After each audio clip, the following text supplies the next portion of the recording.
Hi, I'm Chancey Capp, a member of Raleigh Moravian Church. Today we're going to learn how to make an Advent wreath for your home out of mostly natural materials. Advent is just a wonderful time of the year. It's that waiting time before Christmas, where on the 4 Sundays leading up to Christmas, we think about what we're doing, what we are knowing, what we are waiting for, which is the coming of the Christ child. The Sundays celebrate hope, peace, joy, and love. And our Advent wreaths remind us of that. They have a wreath, usually covered with greenery, 4 candles on the wreath to represent those Sundays, and a 5th candle to represent the Christ child. Now, when you look at Advent wreaths, sometimes you'll see that they have a lot of different colored candles. They might be all white, they might be 3 of one color and 1 pink candle. Sometimes you see purple candles. But at Raleigh Moravian, we use candles that look like Love Feast candles. Beeswax trimmed with red crepe paper. That's what we'll be working with today when we make our wreath. How we'll get started? You should have in your kit a really great looking wreath form. It might be this size, it might be a little bit bigger. We have different kinds. Stuck on the wreath, glued on, are your candle holders. There are 4 of them. And you should have a 5th one that eventually you'll put in the middle for your Christ child candle. I really like these wreaths because they're made out of wood and they have spaces in between them where you can tuck in your greenery. They work really well. I'm very happy with these. What kind of greenery do we use? Well, you can use anything you like, but you should use evergreens. What's an evergreen? An evergreen is a tree or a shrub that doesn't drop its leaves in the fall and winter. And the reason we use it, there's sort of a traditional reason, that is evergreen represents everlasting life. There's also a practical reason, that because it doesn't dry out and drop leaves, they last a lot longer. Remember, Advent covers the month before Christmas, so you want your wreath to be pretty from the first Sunday all the way through Christmas time. What do I use? Well, what you should do, you shouldn't do what I do, you should do what you can do in your yard, or maybe your grandparents' yard, or if you have nice neighbors you can ask permission of, go into their yard and look for some evergreen shrubs and trees to use. The ones that I like to use, I will share with you that. There's a shrub called boxwood that you might find it in a hedge or a bush near the house. It's really good to use. It has little shiny leaves and really strong stems. That matters. You might also use holly. You know what holly looks like? Bright, shiny green leaves. One thing about holly is it has little prickles on the leaves, so when you use that, be careful with it. And another thing you might use is the kind of greenery that you find on your Christmas tree or maybe on your front door wreath. It could be a fir, it could be a spruce, it could be a cypress, but they usually smell good and they look really pretty. So those are good things to have too. You might want to have things to decorate your wreath with. If you're lucky enough to live in a house that has a yard with gumball trees, you look for these wonderful little round things on the ground. You walk around your neighborhood, sometimes you can find them on the sidewalk, and you pick them up, and they're terrific for decorating. And nice red berries on a shrub called nandina. These look like holly berries. You might think it's from a holly, and if you're lucky, you can find holly berries. Nandinas are shrubs where the greenery is not so great for making the wreath, but the berries are wonderful for decorating. If you don't know what a nandina is, ask an adult to help you, and they can help you find them.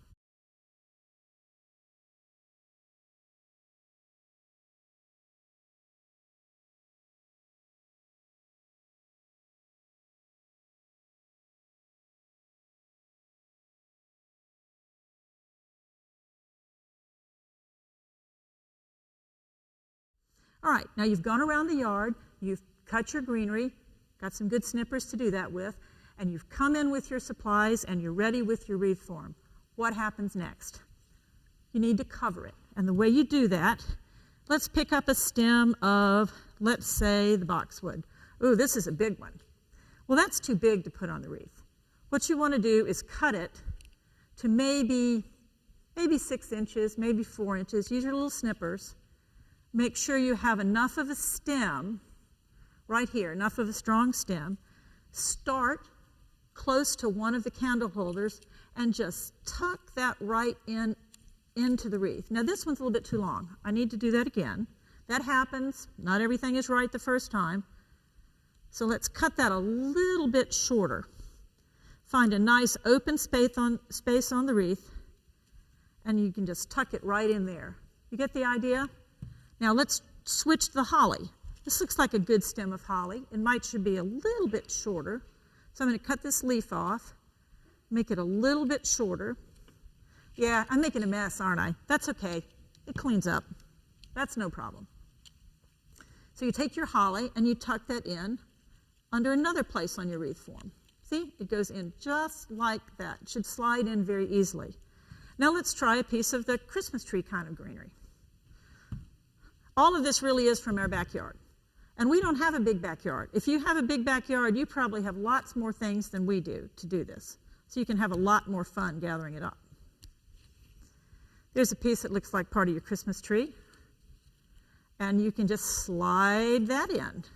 Well, you can probably slide it in better than I can. It will tuck right under there. See how quickly that fills up your wreath? Now, all you have to do is just keep doing that all the way around. It's pretty important you keep doing it in the same direction. Like if you start going this way, keep going that way. You'll want to fill it in on the sides. Although it's fine to look at the wreath, it's pretty, no reason not to. Or you can fill it in on the middle. And eventually, you'll have a wreath that looks like this. This one I've put on a tray, which I'd recommend you do too. It's easy to move it, see? And now you can decorate. The good news about decorating is you don't have to stick it into the wreath. You just nestle it right on top of your evergreens. See those Nandina berries stay right there. I told you about the gumballs. They just tuck right in there. You might have little tiny Christmas ornaments you want to put in there. You know, like the shiny glass balls, they're pretty. You might have little antique toy ornaments. They'll tuck in there too. There are all different ways to do this. There are all kinds of decorative plants. Some Christmas trees have little blueberries on them. They look beautiful in the wreath. The point is to make it yours, to make it what your family likes, and to make it what you like. When you've got all the greenery in, you just stick the candles in. See, they go right in these candle holders, and they come right out. You just pull it out, pull it back in, no problem. The Christ child one goes in the middle, and you have this done before the first Sunday in Advent, and you're ready to celebrate the season. Another good thing about this kind of wreath, you don't need to throw it away. Eventually, the greenery will dry out, won't be so nice after the Christmas season, but you don't have to throw it away. All you have to do is pull this greenery out, keep the wreath, tuck it away for next year, and you're ready to have another family adventure in celebration of Advent. This is one of our family's favorite things to do at Advent because it reminds us of what the season is about. It's about waiting. It's about thinking. It's about anticipating the coming of the Christ child.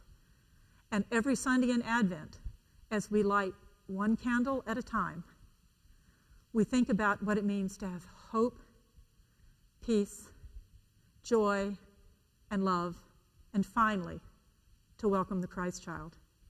Happy Advent and Merry Christmas.